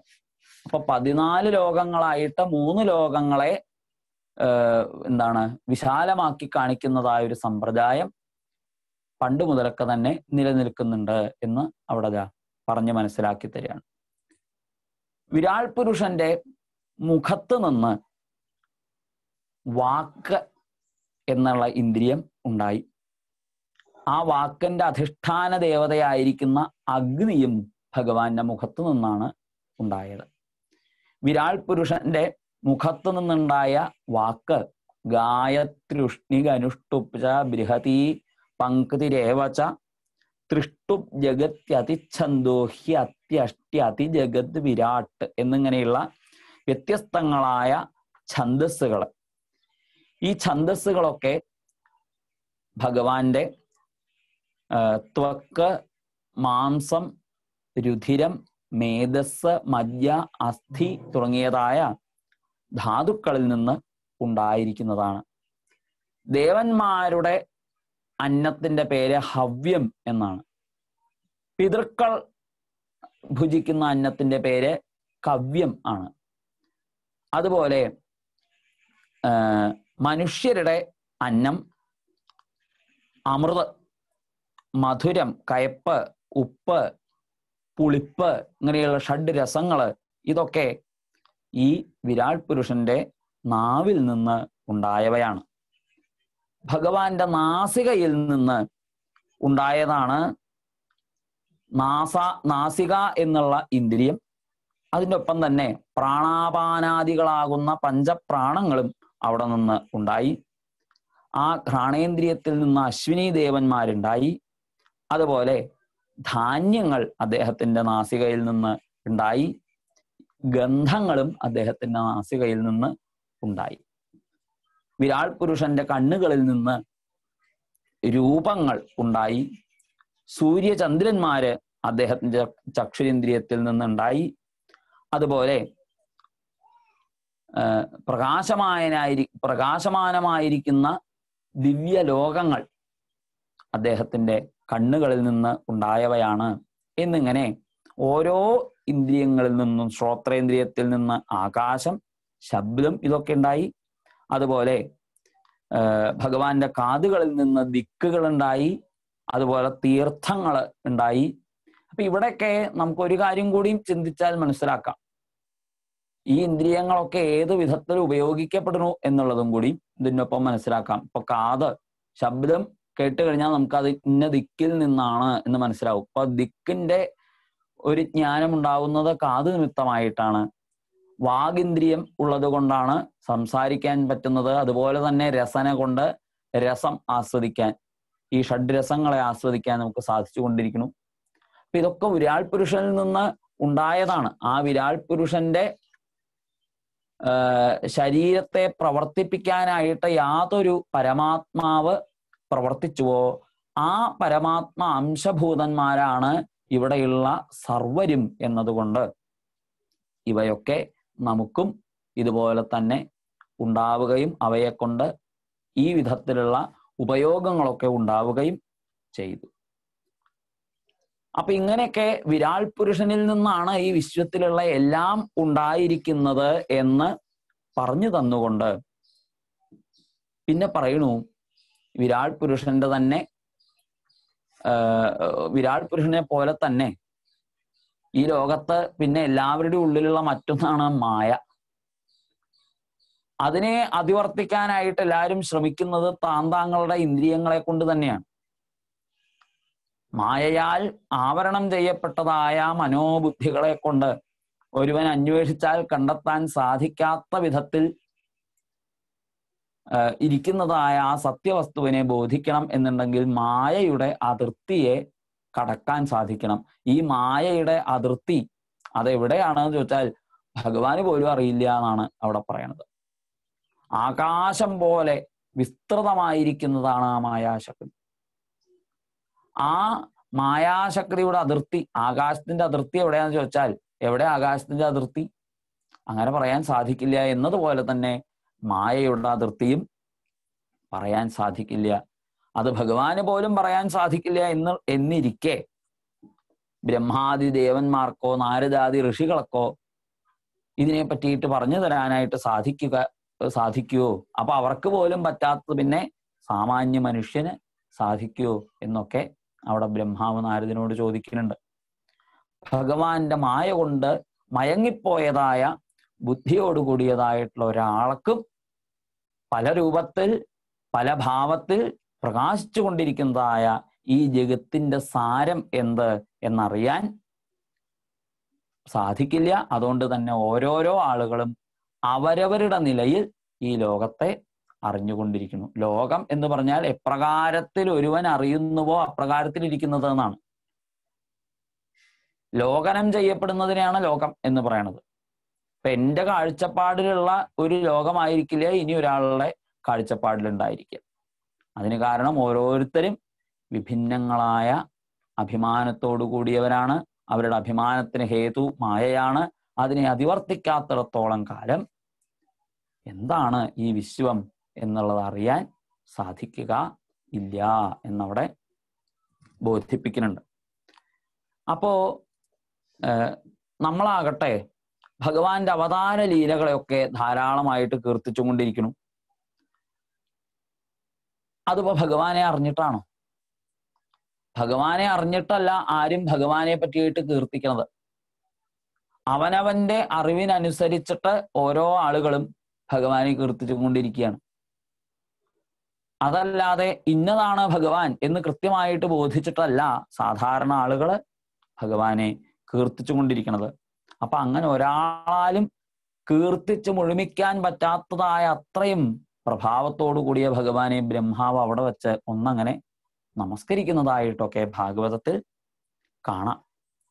ഭഗവാൻ ഈ പ്രപഞ്ചം മുഴുവനും സൃഷ്ടിച്ച് രക്ഷിച്ച് സംഹരിക്കുന്നത് ഭഗവാനിൽ തന്നെയാണ്. അതെങ്ങനെ എന്ന് ചോദിച്ചാൽ, സ്വർണം ആഭരണമായിട്ട് ഇരിക്കുന്നതും ആ ആഭരണം വീണ്ടും സ്വർണമായിട്ട് തന്നെ ഇരിക്കുന്നതും പോലെ ആ സ്വർണത്തിന്റെ വികാരപ്രാകട്യത്തിൽ അത് ആഭരണമായിട്ടിരിക്കുന്നു. ആ വികാരം ഇല്ലാതെയാവുന്നതോട് കൂടിയിട്ട് അത് കേവലം സ്വർണമായി തന്നെ ഇരിക്കുന്നു എന്നതുപോലെ ഭഗവാൻ ഈ വിശ്വമായിട്ട് പ്രതിഭാസിക്കുന്നു. അതിനുശേഷം അദ്ദേഹത്തിന് ഉപരമിക്കണം എന്ന് തോന്നുന്ന സമയത്ത് കേവല ആനന്ദ സ്വരൂപനായി വീണ്ടും ആ ലോകത്തെ മുഴുവനും തന്നിൽ തന്നെ സംഹരിക്കുന്നു. നമ്മള് സ്വപ്നത്തിൽ എന്തൊക്കെയാണ് കാണുന്നത്? നമ്മൾ നമ്മളെ തന്നെ സൃഷ്ടിക്കും. സ്വപ്നത്തിൽ വേറെയായിട്ട് വേറെ പലതിനെയും നമ്മൾ സൃഷ്ടിക്കും, അവയൊക്കെ ഭുജിക്കും, അതിൻ്റെ ആ വികാരങ്ങളെയൊക്കെ നമ്മൾ അനുഭവിക്കും. ഇങ്ങനെ ഒക്കെ ചെയ്തും കൊണ്ടിരിക്കുന്നുണ്ട്. ഇതുപോലെ ഭഗവാൻ പലതായി തീരട്ടെ എന്ന് ഇച്ഛിച്ചിട്ടാണ് ഈ വിശ്വമായി തന്നെ പ്രകാശിച്ചു കൊണ്ടിരിക്കുന്നത് എന്ന് അവിടെ ബോധിപ്പിക്കുകയാണ്. പിന്നെ ഭഗവാന്റെ അവതാര ലീലകളെ ബ്രഹ്മാവ് നാരദ മഹർഷിക്ക് കേൾപ്പിച്ചു കൊടുക്കുന്നുണ്ട്. 7-ാമത്തെ അധ്യായമായിട്ട് സുദീർഘമായി 124 അവതാരങ്ങളെ പറ്റിയിട്ട് അവിടെ പറയുന്നുണ്ട്. പ്രത്യേകിച്ചും മുഖ്യമായിട്ട് കൃഷ്ണാവതാരത്തെ പറ്റിയിട്ട് വിസ്തരിച്ച് പറയുന്നുണ്ട്. എന്നിട്ട് ബ്രഹ്മാവ് നാരദ മഹർഷിക്ക് ഒരു ഉപദേശം കൂടി കൊടുത്തു. ഈ സ്ഥൂല സൂക്ഷ്മ രൂപേണ ജ്ഞാനസ്വരൂപേണ ഓരോരുത്തരുടെയും അന്തരാളത്തിലും വിശ്വരൂപേണ ഈ ലോകമായിട്ടും ഇരിക്കുന്ന ഈ ഭഗവാനെ പറ്റിയിട്ട് നിരന്തരം കീർത്തിക്കുകയാണ് വേണ്ടത് എന്ന് പറഞ്ഞുവല്ലോ. ഈ ഭഗവത് കീർത്തികളുടെ സംഗ്രഹമാണ് ഭാഗവതം. ഇതിനെ തന്നെയാണ് ഭഗവാന്റേത് എന്നുള്ള അർത്ഥമാണ് ഭാഗവതം എന്നതിനുള്ളത്.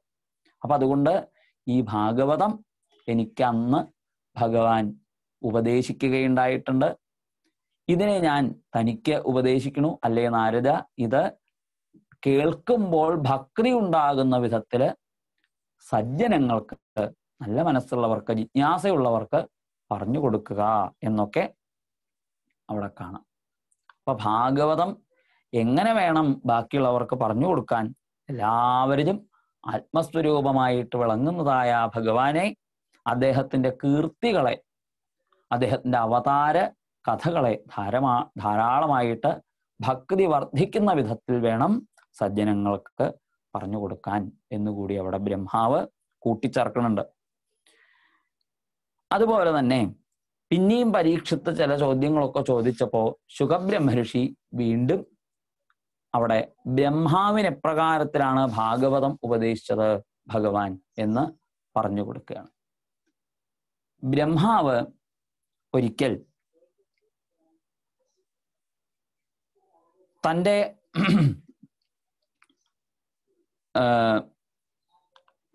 യഥാർത്ഥ സ്വരൂപം എന്താണ് എന്ന് അന്വേഷിച്ചു. വളരെയൊക്കെ അദ്ദേഹത്തിന് ആലോചിച്ചിട്ടും താൻ ആരാണ്, താൻ എങ്ങനെയാണ് ഈ പ്രപഞ്ചത്തെയൊക്കെ സൃഷ്ടിക്കേണ്ടത് എന്നൊരു ധാരണയും കിട്ടാണ്ട വന്നു. അങ്ങനെ ഇരുന്ന ബ്രഹ്മാവ്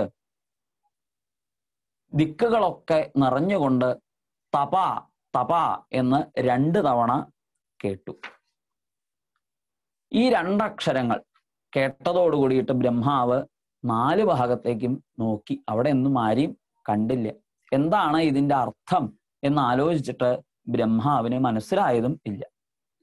താൻ ആരാണ്, താൻ എവിടുന്ന് വന്നു, താൻ എന്താണ് പ്രവർത്തിക്കേണ്ടത്, എങ്ങനെയാണ് പ്രവർത്തിക്കേണ്ടത് എന്ന് ധാരണയൊന്നും ഇല്ലാതിരുന്ന ബ്രഹ്മാവിന് ആശ്രയമായിട്ട് കിട്ടിയതായ ഈ 2 അക്ഷരങ്ങളുടെ താല്പര്യം തപസ് ചെയ്യൂ എന്നാണ് എന്ന് തോന്നിയപ്പോ ബ്രഹ്മാവ് ഒരു ദിവ്യ സംവത്സരക്കാലം, 1000കണക്കിന് വർഷങ്ങൾ ബ്രഹ്മാവ് തപസ് അനുഷ്ഠിക്കുകയുണ്ടായി. എവിടെയും ആരെയും കാണാണ്ട് സുദീർഘമായിരിക്കുന്ന കാലം തപസ് അനുഷ്ഠിച്ചതിന്റെ ഫലമായിട്ട് ഭഗവാൻ ആ ബ്രഹ്മാവിന് തൻ്റെ വൈകുണ്ഠലോകം കാണിച്ചു കൊടുത്തു. എത്രയെത്രയോ പുണ്യവാന്മാരായിട്ടുള്ള സജ്ജനങ്ങള് വൈകുണ്ഠ പ്രാപ്തി നേടി, ഭഗവത് സാരൂപ്യം നേടി പരിലസിക്കുന്നതായ ദിക്ക്. ആ സ്ഥാനത്തിലാകട്ടെ എല്ലാവരും സർവേ ചതുർബാഹവ ഉന്മിഷൻ മണിപ്രവേക നിഷ്കാഭരണാസു വർച്ചസ. കിരീട കുണ്ടലങ്ങളൊക്കെ ധരിച്ച് ശംഖചക്രാദികളൊക്കെ ധരിച്ച് എപ്രകാരത്തിൽ ഭഗവാനുണ്ടോ അതുപോലെ തന്നെയാണ് വൈകുണ്ഠത്തിലെ എല്ലാവരും ഉള്ളത്. ചതുർബാഹുക്കളായിട്ട് പീതാംബരം ധരിച്ചുകൊണ്ട് കുണ്ടല് കടക കിരീടങ്ങളൊക്കെ ധരിച്ചുകൊണ്ട് ആ ഭഗവത് ലോകത്ത് പരിലസിക്കുന്ന അനേകം സജ്ജനങ്ങൾ. അവിടെ കാലം പ്രവേശിക്കണില്ല, മായ അവിടെ പ്രവേശിക്കുന്നില്ല. ദേവന്മാര് അസുരന്മാര് എല്ലാവരും ഭഗവാനെ ആരാധിച്ചു കൊണ്ടിരിക്കുന്നു. ഭഗവത് പാർഷദന്മാര് ഭഗവാനെ കീർത്തിച്ചു കൊണ്ടിരിക്കുന്നു. ശ്യാമളവർണ്ണത്തിൽ പീതാംബരം ധരിച്ച് മനോഹരങ്ങളായ മുത്തുമാലകളും രത്നമാലകളും ധരിച്ച് വനമാല ധരിച്ച് കിരീട കടക കങ്കണാദികളൊക്കെ ധരിച്ച് ഭഗവാൻ ആ അനേക സൂര്യന്മാരുടെ പ്രകാശത്തോടു കൂടിയിട്ട് മധുരമനോഹരങ്ങളായിരിക്കുന്ന തൻ്റെ താമരപ്പൂവിതൾ പോലെ മൃദുലമായിരിക്കുന്ന പദാരവിന്ദങ്ങളോടുകൂടി ബ്രഹ്മാവിന്റെ മുമ്പിൽ ആവിർഭവിച്ചു. ഭഗവാൻ എല്ലാ ഇന്ദ്രിയങ്ങളാലും എല്ലാ മഹാഭൂതങ്ങളാലും ഒക്കെ തുഷ്ടിച്ചു സേവിച്ചു കൊണ്ടിരിക്കുകയാണ് അവിടെ. മാത്രമല്ല ഷഡ്വിധത്തിലുള്ള ഭഗങ്ങൾ, ഐശ്വര്യം, വീര്യം, ശ്രീ, യശസ്, ജ്ഞാനവൈരാഗ്യങ്ങള്, ഇങ്ങനെയുള്ള 6 തരത്തിലുള്ള മഹിമകളും ഭഗവാനോട് ചേർന്നിരിക്കുന്നതായിട്ട് ബ്രഹ്മാവിന് തോന്നി. ആ ദിവ്യരൂപത്തെ കണ്ടതോടുകൂടിയിട്ട് ബ്രഹ്മാവ് ഭഗവാന്റെ മൃദുലമായിരിക്കുന്ന ആ താമര പാദങ്ങളിൽ വീണട് നമസ്കരിച്ചു. അങ്ങനെ എല്ലാവർക്കും വീണ് നമസ്കരിക്കാൻ പറ്റിയ സ്ഥാനമല്ല. ദേവന്മാരുടെ കിരീട കോട്യേടിത പാദപീഠ എന്നാണ്.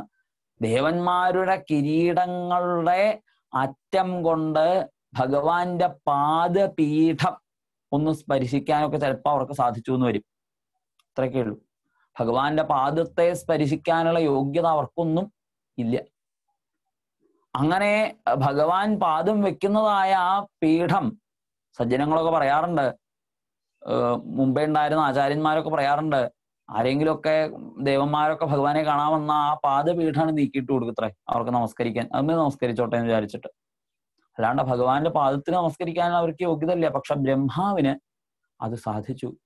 ഭഗവാന്റെ പാദത്തിൽ വീണ് നമസ്കരിച്ചുകൊണ്ട് ആനന്ദ നിർവൃതിയിൽ ഒരു വാക്ക് പോലും പറയാൻ സാധിക്കാതെ ധാരധാരയായി കണ്ണുനീർ വീഴ്ത്തിക്കൊണ്ട് ബ്രഹ്മാവോടെ കൈകൂപ്പി നിന്നപ്പോ ഗൃഹീത്വാ, ആ ബ്രഹ്മാവിന്റെ കൈകൾ ചേർത്തങ്ങനെ പിടിച്ചും കൊണ്ട് ബ്രഹ്മാവിനോട് ഭഗവാൻ പറയണു, അല്ലേ ബ്രഹ്മൻ, സൃഷ്ടി ചെയ്യാൻ എന്താ വേണ്ടത് എന്നറിയാൻ വേണ്ടിയിട്ടുള്ള താല്പര്യത്തോടു കൂടിയിട്ട് അങ്ങ് ചെയ്തതായ തപസ് എനിക്ക് വളരെ സന്തോഷം ഉണ്ടാക്കി. കാരണം തപസ് എനിക്ക് വളരെ ഇഷ്ടമുള്ള ഒരു സംഗതിയാണ്. അതുകൊണ്ടാണ് ഞാൻ തപസ് ചെയ്യൂ എന്ന് അങ്ങയെ നിർദ്ദേശിച്ചത്. അപ്പോഴാണ് ബ്രഹ്മാവിന് മനസ്സിലായത് ആരാ പറഞ്ഞത് എന്ന് വെച്ചല്ലാണ്ട് അശരീരിയായിട്ട് താൻ കേട്ട വാക്ക് ഭഗവാന്റെ വാക്കായിരുന്നു എന്നുള്ളത്. അങ്ങനെ തപ എന്നുള്ളതിന്റെ അർത്ഥം മനസ്സിലാക്കിയിട്ട് അല്ലെ ബ്രഹ്മാവെ താൻ തപസ് ചെയ്യേണ്ടായി.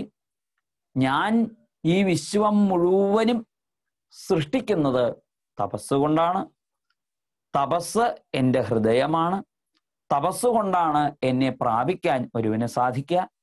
ഞാൻ എൻ്റെ ശക്തിയായിട്ട് വിചാരിക്കുന്നത് ഈ തപസ്സിനെയാണ്, മറ്റൊന്നിനെയല്ല.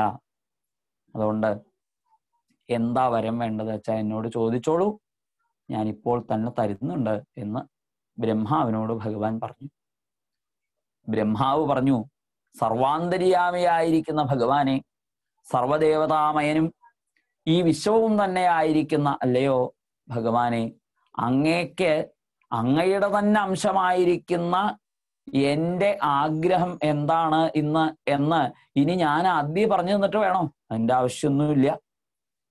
അങ്ങ് എപ്രകാരത്തിലാണോ ചിലന്തി തന്നിൽ നിന്ന് സൃഷ്ടിക്കപ്പെടുന്നതായ വല കൊണ്ട്, നൂലുകൾ കൊണ്ട് വലയുണ്ടാക്കി ആ വലയില് സ്വയം പരിലസിക്കുന്നത്, അപ്രകാരത്തിൽ വിനോദിക്കുന്നതായ ഒരു ചിലന്തിയെ പോലെ ഈ വിശ്വമെങ്ങും നിറഞ്ഞ് എല്ലാവരുടെയും ഉള്ളിൽ നിറഞ്ഞിരുന്ന് വിനോദിച്ചു കൊണ്ടിരിക്കുന്നു. അപ്പോ എനിക്ക് എപ്രകാരത്തിൽ സൃഷ്ടി ചെയ്താൽ സൃഷ്ടി ചെയ്ത വസ്തുക്കളോട് ബന്ധം ഇല്ലാതിരിക്കുമോ? അതുണ്ടായി, അത് നേരെയില്ല, ഇല്ലെങ്കിൽ അത് നശിച്ചുപോയി എന്നിങ്ങനെയുള്ള ദുഃഖമൊക്കെ എനിക്ക് എപ്രകാരത്തിലായാൽ അനുഭവിക്കേണ്ടതായിട്ട് വരില്ലയോ അപ്രകാരത്തിൽ അങ്ങനെ അനുഗ്രഹിക്കണം. അങ്ങ് എൻ്റെ കയ്യിൽ സ്പരിശിച്ചതോട് കൂടിയിട്ട് എനിക്ക് സൃഷ്ടി ചെയ്യാനുള്ള അധികാരം കിട്ടിയിരിക്കുന്നു എന്നുള്ള കാര്യത്തിൽ എനിക്ക് സംശയമില്ല. ഞാൻ ഇവിടെ ഭോജ്യം, ഭോക്താവ് എന്നിങ്ങനെ 2 തരത്തിൽ സൃഷ്ടികളെ ചെയ്തു കൊള്ളാം എന്ന് പറഞ്ഞു. എന്ന് വച്ചാൽ നമ്മൾ പറയാറുണ്ട്, ഒന്ന് ചീഞ്ഞാലാണ് മറ്റൊന്നിന് വളാവുക എന്നൊക്കെ. അത് ഇതാണ് അതിൻ്റെ കാര്യം. ഒരു ഭോക്താവ് ഉണ്ടെങ്കിൽ അയാൾക്കുള്ള ആ ഭോജ്യവും ഉണ്ടാവണം. ഇവിടെ പ്രാണികളെ ഒക്കെ നോക്കിക്കഴിഞ്ഞാൽ ഒന്നിനെ തിന്നുകൊണ്ട് ജീവിക്കുന്നതാണ് മറ്റൊന്ന്. ഇങ്ങനെ ഭോക്താവും ഭോജ്യവും ആയിട്ട് 2 തരത്തിലാണ് ഈ വിശ്വത്തെ ബ്രഹ്മാവ് സൃഷ്ടിക്കാൻ തീരുമാനിച്ചത്. പിന്നെ ബ്രഹ്മാവ് അവിടെ ചോദിച്ചതായ ചോദ്യത്തിന് മറുപടി ഭഗവാൻ പറഞ്ഞു കൊടുക്കണം. എന്താ ബ്രഹ്മാവ് ചോദിച്ചത്? യാതൊരു ജ്ഞാനം ഉണ്ടായാലാണോ ഈ സൃഷ്ടിച്ച വയൽ എനിക്ക് ഒരു ഒട്ടലില്ലാണ്ടിരിക്കുക, ആ വിധത്തിൽ എന്നെ അനുഗ്രഹിക്കണേ എന്നാണ് ബ്രഹ്മാവ് പ്രാർത്ഥിച്ചത്. അവിടെയാണ് ഭഗവാൻ ബ്രഹ്മാവിന് ആദ്യം അനുഗ്രഹമായിട്ടുള്ള വാക്ക് ബ്രഹ്മാവിനോട് പറഞ്ഞു. അല്ലേ ബ്രഹ്മാവേ, ഞാൻ അങ്ങേക്ക് സൃഷ്ടിയെ പറ്റിയിട്ട് ഉപദേശിച്ചു തരാം. ജ്ഞാനമസ്തുതേ മദനുഗ്രഹാൽ. എന്നിട്ടോ ആ ജ്ഞാനം എൻ്റെ അനുഗ്രഹം കൊണ്ട് തനിക്കുണ്ടാവട്ടെ എന്ന് അനുഗ്രഹിച്ചിട്ടാണ് ഭഗവാൻ ബ്രഹ്മാവിന് ഉപദേശം കൊടുക്കുന്നത്. അന്ന് ബ്രഹ്മാവിന് ഉപദേശിച്ചതായ 4 ശ്ലോകങ്ങളാണ് ചതുശ്ലോകി ഭാഗവതം എന്ന് വിഖ്യാതമായിരിക്കുന്നത്. അപ്പൊ അവിടെ ബ്രഹ്മാവിനോട് പറഞ്ഞ വാക്കുകൾ എന്താണ്? ജ്ഞാനം പരമഗുഹ്യം മേ യദ് വിജ്ഞാന സമന്വിതം സരഹസ്യം തദംഗഞ്ച ഗൃഹാണഗതിതം മയാ യാവാനഹം യഥാഭാവോ യത് രൂപഗുണകർമ്മക തഥൈവ തത്വവിജ്ഞാനമസ്തുതേ മദനുഗ്രഹാൽ. ആത്മതത്വത്തെ അറിയാൻ ഇച്ഛിക്കുന്ന ഒരുവൻ യാതൊരു ജ്ഞാനം ലഭിച്ചാൽ തൃപ്തനാകുമോ?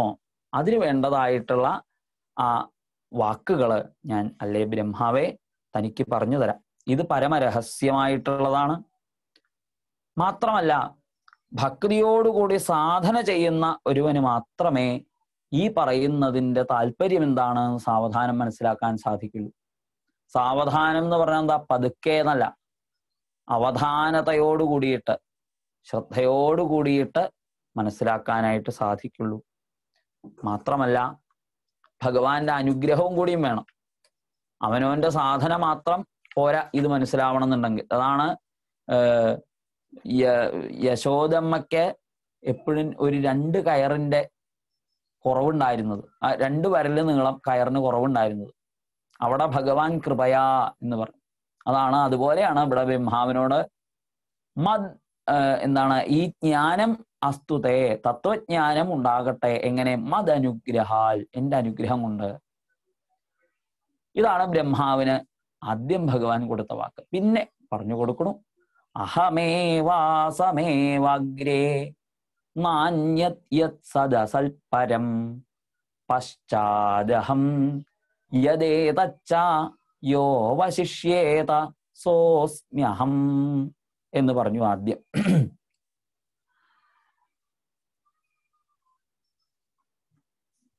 എന്താണ് അഗ്രേ? അഗ്രേ എന്ന് പറഞ്ഞാൽ സൃഷ്ടിക്കും മുമ്പ്. അഹം ഏവാസമേവ അഗ്രേ, സൃഷ്ടിയുടെയും മുമ്പേ. ഇവിടെ കാര്യകാരണങ്ങളായിട്ട് ഒന്നും തന്നെ ഉണ്ടായിരുന്നില്ല. ഞാൻ മാത്രം ഉണ്ടായിരുന്നു. ഇവിടെ ഏതെങ്കിലും ഒരു ഇന്ദ്രിയ ജ്ഞാനത്തിന് വിഷയമാകുന്നതായിട്ട്, ഇനി അതല്ലെങ്കിൽ ഇന്ദ്രിയാതീതമായിരിക്കുന്ന ഏതെങ്കിലും അനുഭവത്തിന് വിഷയമായിട്ട് ഒന്നും തന്നെ ഇവിടെ ഉണ്ടായിരുന്നില്ല. സ്ഥൂലമായിട്ടും സൂക്ഷ്മമായിട്ടും ഞാൻ മാത്രമേ ഉണ്ടായിരുന്നുള്ളൂ. അഹമേവ ആസമേവ അഗ്രേ അന്യത്, മറ്റൊന്നും തന്നെ ഉണ്ടായിരുന്നില്ല. ഞാനല്ലാണ്ട് കാര്യമോ കാരണമോ ആയിട്ട് ഒന്നും തന്നെ ഉണ്ടായിരുന്നില്ല എന്നവിടെ പറയുന്നു. അപ്പോ ഇവിടെ കാര്യങ്ങൾക്കൊക്കെ ഈ ലോകത്ത് കാണുന്നതായ സർവ പദാർത്ഥങ്ങളുടെയും കാരണങ്ങളുണ്ടാവും. ഇപ്പൊ സ്വർണത്തിന്, ആഭരണത്തിന് സ്വർണം കാരണം എന്ന് പറഞ്ഞതുപോലെ, വസ്ത്രത്തിന് നൂല് കാരണം എന്ന് പറഞ്ഞതുപോലെ, കാരണം ഇല്ല എന്നുണ്ടെങ്കിൽ പിന്നെ കാര്യമില്ല. കാര്യം ഉണ്ടെന്നുണ്ടെങ്കിൽ അതിന് കാരണം ഉണ്ടായേ മതിയാവും. അപ്പോ കാരണാഭാവം ഉണ്ടാവുമ്പോൾ കാര്യത്തിനും അഭാവം ഉണ്ട്. ഇവിടെ കാരണമേ ഇല്ല. അതാണ് നാ അന്യത് എന്ന് ഭഗവാൻ എടുത്ത് പറഞ്ഞത്. മറ്റൊന്നും തന്നെ ഉണ്ടായിരുന്നില്ല. കാരണം ഈ കാരണങ്ങളായിരുന്നവയൊക്കെ എന്നിൽ ലയിച്ചിരിക്കുകയായിരുന്നു. അതൊക്കെ ഞാൻ പുറത്തു വിട്ടിട്ടില്ല. അവയൊന്നും ഇവിടെ ഇവിടെ പ്രകാശിക്കാൻ പാകത്തിന് ഞാൻ പുറത്തു വിട്ടിട്ടില്ല. അവയൊക്കെ എന്നിൽ തന്നെ ഇരിക്കുന്നു. അപ്പൊ അന്ന് ഞാൻ മാത്രമേ ഉണ്ടായിരുന്നുള്ളൂ. ഞാനാകട്ടെ യാതൊരു പ്രവൃത്തികളിലും അന്ന് ഏർപ്പെട്ടിട്ടില്ല. ഇനി ഈ ലോകം സൃഷ്ടിക്കപ്പെട്ടപ്പോഴോ അപ്പൊ എന്താ സംഭവിച്ചത്? അപ്പൊ ഞാനല്ലാതെ മറ്റു പലതും ഇവിടെ ഉണ്ടായോ എന്നാണെങ്കിൽ അങ്ങനെയല്ല ഉണ്ടായത്. ലോകം സൃഷ്ടിക്കപ്പെട്ടപ്പോഴും ഞാൻ തന്നെ അവയെല്ലാമായിട്ട് ഇരുന്നു എന്ന് വെച്ചാൽ, ഒരു തിരിയിൽ നിന്ന് ഒരു നാളം കൊളത്തിയെടുത്ത് 100, 1000, 10,000 ദീപശിഖകൾ നിർമ്മിക്കാം. അതിന് കനലായിട്ടിരിക്കാം, ധൂമമായിട്ടിരിക്കാം. ചിലപ്പോ ഇങ്ങനെ നാനാവിധ ഭാവഭേദങ്ങളോട് കൂടിയിട്ടിരിക്കുന്നതായ അഗ്നിയെപ്പോലെ, ഒരു ഉദാഹരണത്തിന് പറയുകയാണെങ്കിൽ, ഒരേ അഗ്നിയാണ്, അതേ അഗ്നി തന്നെയാണ് പലതായിട്ട് പല രൂപത്തില് പല ദിക്കില് പല ആകാരേണ പ്രകാശിച്ചത്. അപ്പൊ അപ്രകാരത്തിൽ ഞാൻ തന്നെ പലതായിട്ടിവിടെ പ്രകാശിച്ചു. ദേവതകളായിട്ടും ഇന്ദ്രിയങ്ങളായിട്ടും കർമ്മ ഇന്ദ്രിയങ്ങളായിട്ടും മനോബുദ്ധി അഹങ്കാര ചിത്തങ്ങളായിട്ടും എല്ലാം ഞാൻ തന്നെ ഇരുന്നു. ഇന്ന് ഈ കാണുന്ന ലോകം തന്നെ എൻ്റെ രൂപമാണ് എന്ന് ഭഗവാൻ പറയുന്നു. അതാണ് പശ്ചാദഹം യദേതച്ച യോവശിഷ്യേത സോസ്മ്യഹം. ഇനി ഇതൊക്കെ പ്രളയത്തിൽ എന്നിലേക്ക് ലയിക്കുന്നതോടുകൂടിയിട്ട് പിന്നെയും ഇവിടെ വേറൊന്നും ഉണ്ടാവില്ല. അപ്പോഴും ഞാൻ മാത്രമേ ഉണ്ടാവുള്ളൂ. അപ്പൊ ഇതുകൊണ്ട് എന്താ മനസ്സിലാവേണ്ടത്? എനിക്ക് തുടക്കമോ ഒടുക്കമോ ആദിയോ അന്തമോ ഇല്ല. ഞാനല്ലാതെ മറ്റൊന്നും തന്നെ ഇല്ല. അതിനാൽ ത്രികാല അബാധ്യനും ത്രികാല വ്യാപിയുമായിട്ട്, 3 കാലങ്ങളിലും വ്യാപിച്ചവനും ആയിട്ട്, അതായത് ഭൂതകാലത്തുണ്ടായിരുന്നു, ഇപ്പോഴുണ്ട്, ഇനിയും എപ്പോഴും ഉണ്ടാവും, ഒരു നാശമില്ലാതെ എന്നിങ്ങനെ എന്തെങ്കിലും ഒന്നുണ്ടെങ്കിൽ അതാണ് ഞാൻ എന്നവിടെ ബ്രഹ്മാവിന് ഭഗവാൻ പറഞ്ഞു കൊടുത്തു. ഹൃദയർത്ഥം യൽ പ്രതീയേത ന പ്രതീയേത ചാത്മനി തദ് വിദ്യാത് ആത്മനോ മായാം യഥാഭാസോ യഥാ തമ. പിന്നെ ബ്രഹ്മാവ് ചോദിച്ചത് മായാസ്വരൂപം. അതിനെ അതിവർത്തിച്ചാലാണ് സ്വബോധം ഉണ്ടാവുക എന്ന് പറഞ്ഞുവല്ലോ, ഭക്തിയുക്തം ഭഗവാനെ ആശ്രയിക്കാൻ സാധിക്കണം എന്നുണ്ടെങ്കിൽ, ഈ മായയെ അതിവർത്തിക്കണം എന്നുണ്ടെങ്കിൽ എന്താ മായയുടെ സ്വരൂപം എന്ന് ഒന്ന് അറിഞ്ഞാൽ തരക്കടില്ല എന്ന് ബ്രഹ്മാവ് പറഞ്ഞിരുന്നു. അപ്പൊ ആ മായയുടെ സ്വരൂപം എന്താണെന്ന് പിന്നെ പറഞ്ഞു കൊടുക്കുകയാണ്. ഋതേ അർത്ഥം യത് പ്രതീയേത. ഇവിടെ ആത്മാവില് ത്രികാലത്തിലും ഇല്ലാത്തതായിട്ടുള്ള പല ഭാവങ്ങളും ഉണ്ട് എന്ന ആളുകളൊക്കെ തോന്നുക. അതായത് ഇപ്പോ നമുക്ക് തോന്നുകയാണ്, എന്തൊക്കെയാ തോന്നണത്? എനിക്ക് വിശക്കുന്നു, എനിക്ക് ദാഹിക്കുന്നു, എനിക്ക് വേദനിക്കുന്നു, ഞാൻ സുഖിക്കുന്നു, ഞാൻ ദുഃഖിക്കുന്നു, ഞാൻ ചിരിക്കുന്നു, ഞാൻ കരയുന്നു, ഞാൻ ഉണ്ണുന്നു, ഞാൻ ഉറങ്ങുന്നു, ഇതൊക്കെ നമുക്ക് തോന്നുകയാണ്. വാസ്തവത്തിൽ ഇതൊക്കെ ഇന്ദ്രിയങ്ങളുടെ ധർമ്മങ്ങളാണ്, ദേഹധർമ്മങ്ങളാണ്. ഈ ദേഹത്തിന്റെ ധർമ്മങ്ങളെ സ്വന്തം ധർമ്മങ്ങളാണ് എന്ന്, ആത്മാവിന് സ്വതവേ ബാധകമല്ലാത്തവയെ ആത്മാവിന് ബാധകമാണ് എന്ന് തെറ്റിദ്ധരിക്കുക. തെറ്റിദ്ധാരണയാണ് മായ. ഈ അറിവില്ലായ്മയാണ് മായയുടെ സ്വരൂപം. ഉള്ളതായ സത്യത്തെ മായ മറയ്ക്കുകയും ഇല്ലാത്തതായ ഇന്ദ്രിയങ്ങൾ അനുഭവിക്കുന്ന വിഷയങ്ങളെ ഉള്ളതായിട്ട് തോന്നിപ്പിക്കുകയും ചെയ്യുന്നതാണ് മായയുടെ സമ്പ്രദായം. അന്തഃകരണങ്ങളുടെയും ബാഹ്യകരണങ്ങളുടെയും വൃത്തികളെ തൻ്റെ വൃത്തികളായിട്ട് വിചാരിക്കുക. ഇതാണ് മായ നമ്മളെ കൊണ്ട് ചെയ്യിക്കുന്നത്. വിചാരിപ്പിക്കുക ആണ് മായ നമ്മളെ കൊണ്ട് ചെയ്യിക്കുന്നത്. അപ്പൊ ഇങ്ങനെ ബുദ്ധിയെ മോഹിപ്പിക്കുന്നതാണ് ആ മായയുടെ സ്വരൂപം. പരമാർത്ഥമായിരിക്കുന്ന ആ സച്ചിദാനന്ദ സ്വരൂപത്തിന് ഇതൊന്നും ബാധകമല്ല. അതിന് ശരീരം ഉണ്ടെങ്കിൽ തന്നെ, ദേഹം ഉണ്ടെങ്കിൽ തന്നെ, ഇല്ലെങ്കിൽ തന്നെ യാതൊരു കുഴപ്പമില്ല. അങ്ങനെയുള്ള ആത്മസ്വരൂപത്തെ യഥാർത്ഥത്തിൽ അറിയാത്തത് കൊണ്ട് മായയുമായിട്ട് ബന്ധിക്കപ്പെട്ടവനുമാണ് എന്നുള്ളത് കൊണ്ട് എന്തുണ്ടാവണു? ഈ തരത്തിലുള്ള അഭിമാനങ്ങൾ, ഞാൻ സുഖിക്കുന്നു, ഞാൻ ദുഃഖിക്കുന്നു, ഞാൻ ചിരിക്കുന്നു, ഞാൻ കരയുന്നു എന്നിങ്ങനെയൊക്കെ വിചാരിച്ചു പോവുകയാണ്. അതേതുപോലെ കണ്ണില് കേടുള്ള ഒരാള്, യഥാഭാസോ യഥാ തമ. കണ്ണിന് കേടുള്ള ഒരാള് ചന്ദ്രനെ നോക്കി. അപ്പൊ അയാൾക്ക് തോന്നിയ രണ്ട് ചന്ദ്രൻ ഉണ്ടല്ലോ അവിടെ, ആകാശത്ത് രണ്ട് ചന്ദ്രൻ. ആകാശത്ത് രണ്ട് ചന്ദ്രനൊന്നും ഇല്ല, ഒരു ചന്ദ്രൻ തന്നെയുള്ളൂ. പക്ഷെ അയാൾക്ക് കണ്ണിന് കേടുണ്ടായിരുന്നത് കൊണ്ട് രണ്ട് ചന്ദ്രൻ ഉണ്ട് എന്ന് തോന്നി.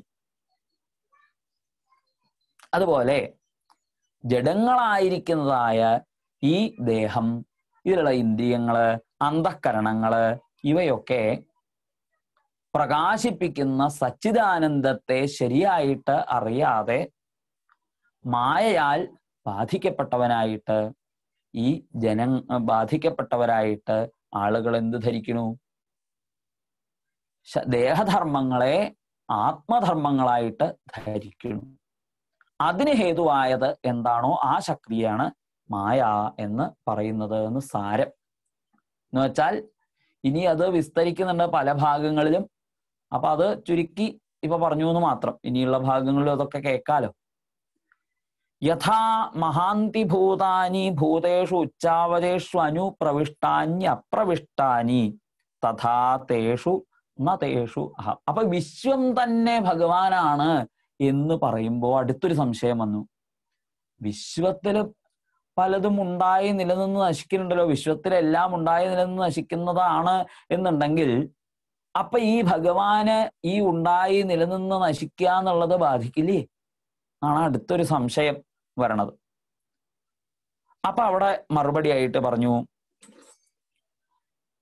ഞാൻ ഈ വിശ്വത്തിലുള്ള സർവഭൂതജാലങ്ങളിലും പ്രവേശിച്ചു എന്ന് പറഞ്ഞാൽ ആത്യന്തികമായിട്ട് പ്രവേശിച്ചു എന്ന് അതിനർത്ഥമില്ല. അതിന് ഞാനുണ്ട്. ഞാൻ എന്നതിനെ ആശ്രയമാക്കിയിട്ടാണ് അവയൊക്കെ നിലനിൽക്കുന്നത്. അവയുടെ ഉൽപ്പത്തി സ്ഥിതി ലയങ്ങൾക്ക് ഞാൻ ആധാരമായിരിക്കുന്നു എന്നല്ലാതെ എനിക്ക് അവയുമായിട്ട് ബന്ധമൊന്നുമില്ല. ചിരട്ടയുടെ ഉള്ളിലാണ് ഉണങ്ങിയ കൊട്ടത്തേങ്ങ കടന്നുരുളണത്. ചോദിച്ചാൽ ചിരട്ടയുടെ ഉള്ളിലല്ലേ എന്ന് ചോദിച്ചാൽ ആണ്. എന്നാ ചിരട്ടയായിട്ട് വല്ല ബന്ധമുണ്ടോ? ഒട്ടില്ലേനും. താമരയുടെ ഇലയിൽ ഇരിക്കുന്ന വെള്ളത്തുള്ളിയെ പോലെ, താളിന്റെ ഇലയിൽ ഓടിക്കളിക്കുന്ന ജല കണത്തെ പോലെ, അതിലല്ലേന്ന് ചോദിച്ചാണ്. പക്ഷെ ഇതുമായിട്ട് യാതൊരു ബന്ധവുമില്ല എന്നതുപോലെ തൊട്ടിട്ടും തൊടാതിരിക്കുന്നതാണ് ഞാൻ. എനിക്കൊന്നുമായിട്ടും ഒട്ടലില്ല. ഈ ദേഹത്തിന്റെ ഉൽപ്പത്തിയോ സ്ഥിതിലയങ്ങളോ എന്നെ ബാധിക്കുന്നതല്ല. അപ്പോ ഇങ്ങനെയുള്ള എൻ്റെ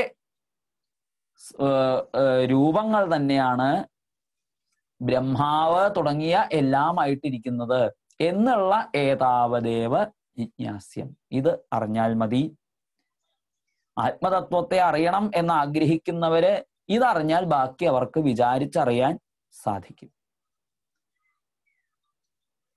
എല്ലാ കാലത്തിലും മാറ്റമില്ലാതിരിക്കുന്നത് ആത്മസ്വരൂപം. ജാഗ്രത്, സ്വപ്നം, സുഷുപ്തി എന്നുള്ള അവസ്ഥകൾക്കൊക്കെ സാക്ഷിയായിരിക്കുന്നത് ആത്മസ്വരൂപം. ജാഗ്രത്തും സ്വപ്നവും സുഷുപ്തിയും പല വിധത്തിലുള്ള ദേഹത്തിന് അനുഭവങ്ങൾ പല വിധത്തിലുണ്ടാക്കുമ്പോൾ അതിനൊക്കെ കേവല സാക്ഷിയായിട്ട്, അതിനെ മൂന്നിനെയും കൂട്ടി യോജിപ്പിക്കുന്ന സാക്ഷിയായിട്ട് വർത്തിക്കുന്ന അവനവനെ അറിയാൻ അവർക്ക് സാധിക്കും എന്നവിടെ പറയുന്നു. ഈ പറഞ്ഞ വാക്കുകളെ വളരെ ആഴത്തിൽ വിചാരം ചെയ്തു കഴിഞ്ഞാൽ സൃഷ്ടി ചെയ്യുന്നതിൽ ബ്രഹ്മാവെ അങ്ങേക്ക് യാതൊരു തരത്തിലുള്ള ബുദ്ധിമുട്ടുകൾ ഉണ്ടാവില്ല, അങ്ങേക്ക് ഭയം ഉണ്ടാവില്ല, അങ്ങേക്ക് നാശത്തെ പ്രതി ഖേദവും ഉണ്ടാവില്ല. കൽപ്പാന്തത്തിലും ബ്രഹ്മാവിന് ശുഭം വരട്ടെ എന്ന് അനുഗ്രഹിച്ചിട്ടൊക്കെയാണ് ഭഗവാൻ അവിടുന്ന് അങ്ങോട്ട് മറഞ്ഞത്. ഭഗവാൻ പോയ ദിക്കിലേക്ക് വീണ് നമസ്കരിച്ചുകൊണ്ട് ബ്രഹ്മാവ് അവിടെ നിന്ന് പോരുകയും സൃഷ്ടി ചെയ്യാൻ ആരംഭിക്കുകയും ഒക്കെ ചെയ്തു. അങ്ങനെ അന്ന് ബ്രഹ്മാവിന് ഭഗവാൻ ഉപദേശിച്ചതായ തത്വത്തെ ഒരിക്കൽ ശ്രീനാരദ മഹർഷിക്ക് ഈ ബ്രഹ്മാവ് ഏകാന്തത്തിൽ ഉപദേശിക്കുകയുണ്ടായി. ശ്രീനാരദ മഹർഷി സരസ്വതി നദിയുടെ തീരത്തിരിക്കുന്ന വേദവ്യാസ മഹർഷി വിഷണ്ണ വിഹ്വലനായ സമയത്ത് അദ്ദേഹത്തെ ഉപദേശിക്കുകയുണ്ടായി. 18,000 ശ്ലോകങ്ങളോട് കൂടിയതായ ഭാഗവത പുരാണമായിട്ട് വേദവ്യാസ മഹർഷി അതിനെ വിരചിച്ചു. ആ ഭാഗവതത്തെ ശുകബ്രഹ്മർഷിക്ക് പറഞ്ഞുകൊടുത്തു. ശുകബ്രഹ്മർഷി അത് പരീക്ഷത്തിന് പറഞ്ഞു കൊടുത്തുകൊണ്ടിരിക്കുന്നു. 3-ാമത്തെ സ്കന്ധം മുതൽ 10 ലക്ഷണങ്ങളോട് കൂടിയിട്ടാണ് ഭാഗവതം പറയപ്പെട്ടിട്ടുള്ളത്. ദശലക്ഷണയുക്തമായിരിക്കുന്ന ഭാഗവതത്തിലെ ആദ്യത്തെ ലക്ഷണം സൃഷ്ടി പ്രകരണം. എപ്രകാരത്തിലാണ് മഹാഭൂതങ്ങളും തന്മാത്രകളും ഇന്ദ്രിയങ്ങളും ദേവതകളും ഒക്കെ ഉണ്ടായത് എന്നുള്ള സൃഷ്ടിയെ പറ്റിയിട്ട് 3-ാമത്തെ സ്കന്ധത്തില് സർഗം എന്ന ലക്ഷണത്തോടു കൂടിയിട്ട് പറയും. 4-ാമത്തെ സ്കന്ധത്തിലെ വിസർഗം എന്ന ലക്ഷണത്തോടു കൂടിയിട്ട് ഭഗവാനിൽ നിന്ന് വിരാട് പുരുഷനിൽ നിന്നുണ്ടായ ആ ബ്രഹ്മാവിന്റെ സൃഷ്ടിയെ പറ്റിയിട്ട് പറയും.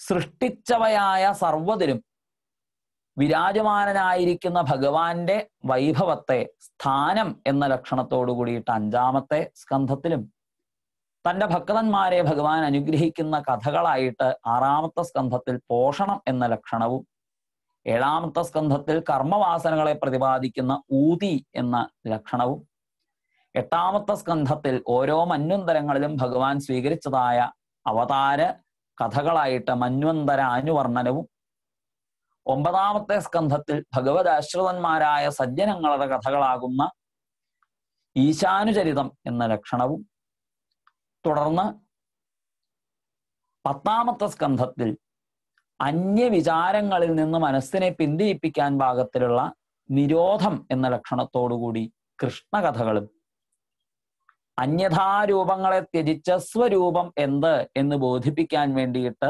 11-ാമത്തെ സ്കന്ധത്തിൽ അവനവന്റെ സ്വരൂപത്തെ ബോധിപ്പിക്കുന്നതായ മുക്തി എന്ന ലക്ഷണവും പൂർണ്ണ ബ്രഹ്മത്തെ പറ്റിയിട്ടുള്ള വിജ്ഞാനം ബ്രഹ്മോപദേശത്തിലൂടെ പറഞ്ഞു തരാനായിട്ട് 12ാമത്തെ സ്കന്ധത്തിൽ 10ാമത്തെ ലക്ഷണമായിട്ട് ആശ്രയവും ഇവിടെ പറയപ്പെട്ടിരിക്കുന്നു. ഈ ആശ്രയം എന്ന ലക്ഷണത്തെ ബോധിപ്പിക്കാൻ വേണ്ടിയിട്ടാണ് അതിന് മുമ്പുള്ള 9 ലക്ഷണങ്ങളും പറഞ്ഞിരിക്കുന്നത്.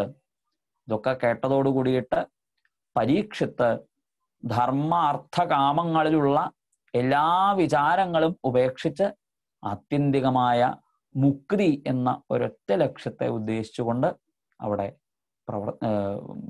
ആ പ്രഭാഷണം ശുകബ്രഹ്മ കഥാലാപം കേൾക്കുകയുണ്ടായി എന്നുകൂടി പറഞ്ഞിട്ടാണ് 2ാമത്തെ സ്കന്ധം ഏകദേശം അവസാനിപ്പിക്കുന്നത്.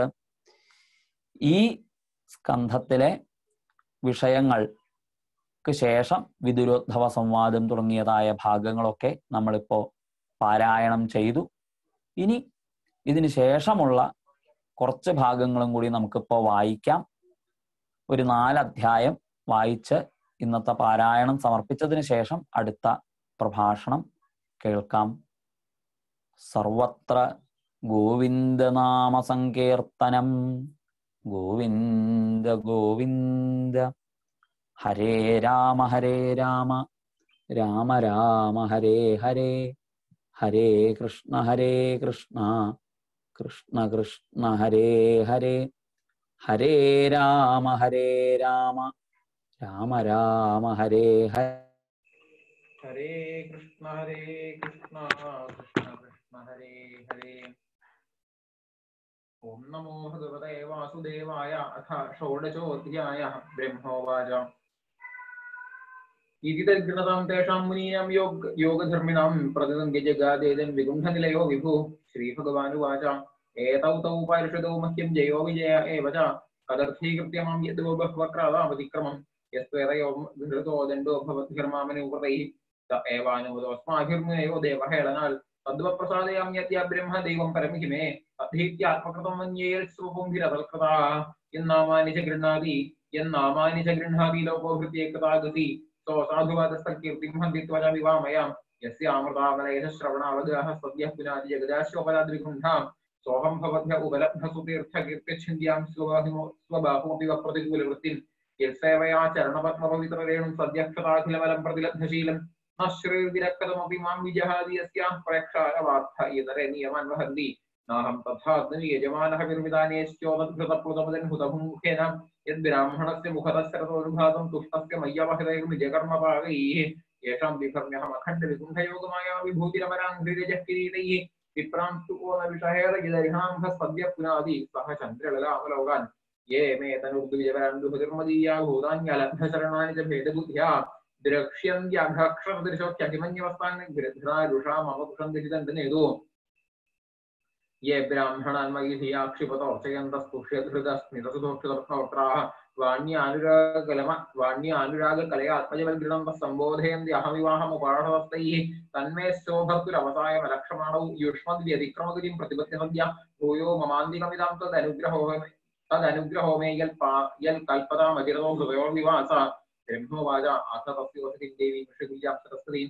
നാസ്വാദ്യമന്യുദഷ്ടാനാം തേഷാം ആത്മാപ്യവൃത്യതാ. സതീവ്യാജായ ശൃണ്വന്തോ ലഘ്വീം കുർവർത്ഥഗഃ പരാം. വീഗാഹ്യാഗാധഗംഭീരം അഭിയുസ്തച്ചികീർഷിതം. തേ യോഗം